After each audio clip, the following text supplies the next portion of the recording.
Come one, come all, to the channel's most enjoyed, and basically only, series Forgotten Fighting Game Concepts. Inside this series, I, Smithers, do as much as I can to inform the masses why their attention is not effectively funneled by explaining as many of the unidealized and or underrepresented fighting game strategies and concepts as I can. To accomplish this very task, sections that review the definition, general applications, and a display of this knowledge being used effectively in a real match are all bound up inside these videos. With the quick and simple user-friendly introduction now out of the way, let us begin with the prompt. For this episode, we will be going over the topic of tuning.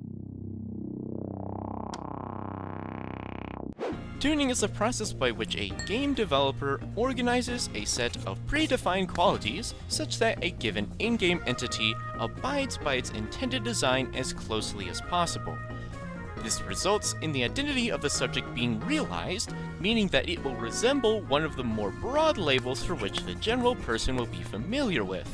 The qualities that may require tuning range wildly, but for this episode, we will focus more so on the character's intrinsic properties and abilities rather than covering appearances or sound design. Under this context, this would mean that if you have a grappler, the developers need to make the character reward the player for landing grabs more. If this perspective is not pursued, then the character's intended design versus the actual best way to play them may contradict each other, and as a result, the character will feel unsatisfying or punishing to play. This identity crisis problem is a common issue many players trying to learn fighting games also have, thus making the process of getting good much harder to accomplish for the ignorant from such a poor learning outlet. Without a proper call and response mechanism, all sorts of ulterior associations are going to be created from the player, thus likely teaching very distant lessons. This goes without saying that even a character that has a well-defined sense of self may not coincide with the overarching identity of the game in question, thus making them very difficult to implement. Even on the off chance that they may be translated into the game, they have a hard time being healthy for the system.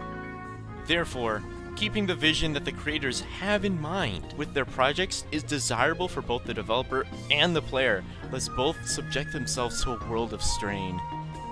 The classic act of balancing passion with marketability, assuming there is proper communication to begin with. This particular issue has never gone awry in recent years, right? Right? This comes to the last thing to articulate, the degrees for which a character can be tuned. A sort of Goldilocks zone is desirable to ensure justifiable risk rewards are instated. Otherwise, we get a slew of undertuned characters not having an adequate reason to pursue their goals, and overtuned characters that have too many reasons to spam what their character is generally after, which can lead to very rudimentary counterplay. Avoid the thing. Therefore, establishing this principle is a must in any system, lest balancing devolving to enabling varying degrees of quite degenerate and or meaningless approaches. Let's now contextualize this concept in an older fighting game, Super Smash Bros. Melee, as many old titles have such an overarching issue that causes a large portion of their design elements to lack consistency. Mr. Game & Watch is a quintessential example of an undertuned character in action, with some glaring oversights in Melee that were addressed well enough in later titles. Oh my! God! The main culprits of this phenomenon are his lack of ability to cancel all of his aerials, that his full health hard shield doesn't cover much of his body, his forward tilt is outclassed for most scenarios so one may consider using it, his bucket is a janky mess, his spot dodge is laggier than it is invulnerable, his up smash is a half-baked anti-air since only his head has invulnerability, yet his nose doesn't? And to top it all off, he is really light with a poor out of shield game and linear recovery also not doing him any favors. This makes him appear to be a sort of glass cannon that unfortunately doesn't fully commit to the schema, despite him having a lot of good tools that follow such a label otherwise. Befalling these attributions, Melee Mr. Game & Watch doesn't create a justified risk reward for the character, at least on the user's end, with his punish game not being strong enough to compensate for his unforgiving nature. With respect to his latest iteration, his toolkit is much more defined, with him being far more forgiving as a result of a plethora of quality of life changes. Thanks to these changes, along with other reworks, he is steadily seen as a strong and formidable fighter in Super Smash Bros. Ultimate, despite early predictions anticipating a repeat of previous iterations. It's like committing to a concept can lead to more success than being reluctant to act. You love to see how changes in perspectives can alter how much effort is exhumed in all sorts of scopes of a project.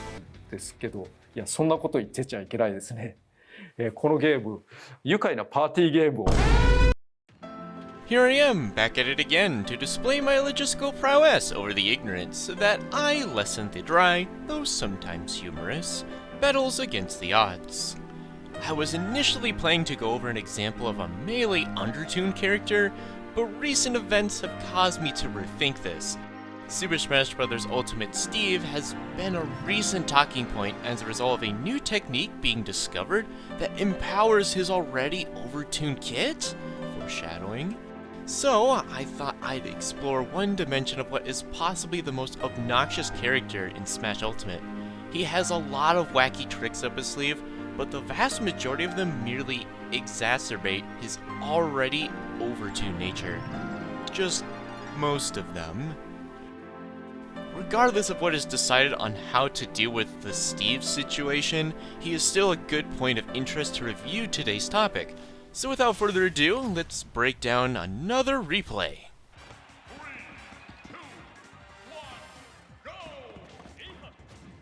Zachary finds a relatively easy opening in neutral, to then try and push his advantage state with a couple of anti-airs. Due to him being a bit too greedy with a couple of committal tools, thus leaving a blatant hole in his game plan, this allows Shuton to sneak his way in to get a fairly rewarding tomahawk up tilt. However, the overtuned nature of Steve makes this an inconsistent endeavor since the user has to read the opponent's SDI after landing said desirable hit, with needing the opponent to undergo a mishap beforehand, making such large openings very difficult to attain as a character with one of the worst abilities to play to area denial. Playing to area denial punctually may be a bit strenuous to consistently perform, as the set shows later on, but this is also an ever-present possibility that any user of Steve ought to be wary of in order to get the most value out of any given opening they may get.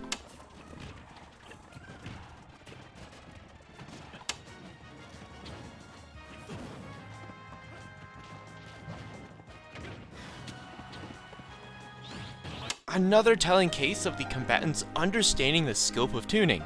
Zachary has an understanding that due to Steve's weak vertical threat bubble, he can get away with jumping a lot. This then provokes an overextension from Shuton to make Zachary stop doing this, which worked moments before, but to no avail as Zachary saw the decision-limited onslaught coming.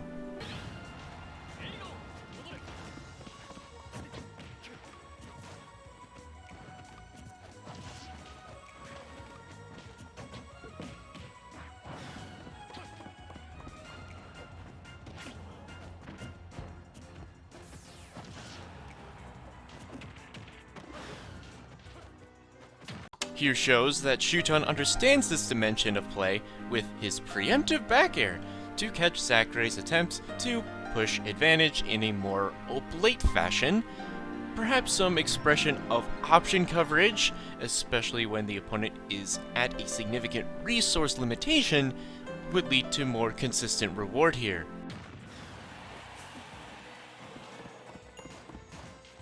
A pretty long sequence of Zachary abusing Joker's higher presence over Steve to then ride it to the moon and back.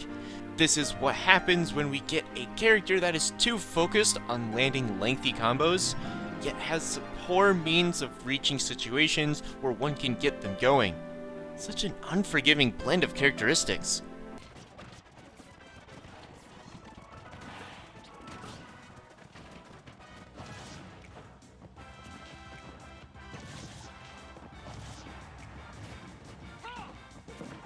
Another telltale sign of some lack of composure under pressure, Zachary goes for an understandable up special to catch the fairly fixed trajectory of Steve's side special.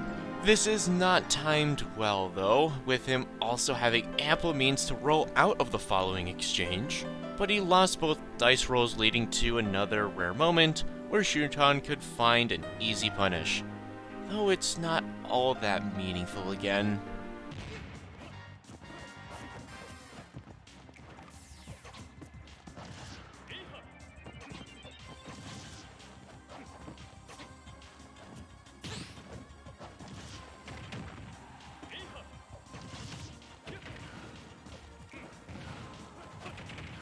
Seems to be an ongoing thing with Zachary in that he is eager to try and take out a stock despite there still being more game to play.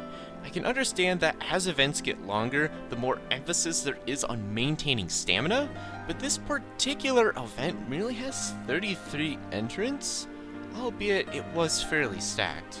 Then again, why should I assume that anyone ought to be perfect when we are, in fact, anything but? Well, that's all I am going to point out to you all today. Been a bit more descriptive this time around, although I must say that I did create a narrative of Steve appearing to be a bad character. He isn't, although I will admit that I do have a lower opinion of these touch of death characters. Their prolific punish game in a game with comparatively limited means with respect to other platform fighters, to abuse clever movement among the overall pacing devaluing precision along such constraints will inevitably give them value. To what end they do is what time will teach us all. Thank you all for watching. If you found this video helpful, leave a like and consider subscribing to let me know that this sort of content is what you would like to see more of. Oh yeah, I do this thing where you guys tell me of other occurrences in this replay where the topic is abused. Well, someone finally had the courage to make a robust enough response to my first video in the series. But it's someone I personally know, so no cookie for you. You hear my ramblings enough anyway, so get wrecked, kid. Anyway, what was I saying? Oh yeah, I was going to ask y'all to... What? What? I thought I set that to do not disturb. Oh no. Hello? Where's my cookie? I ate it? Comments, do them!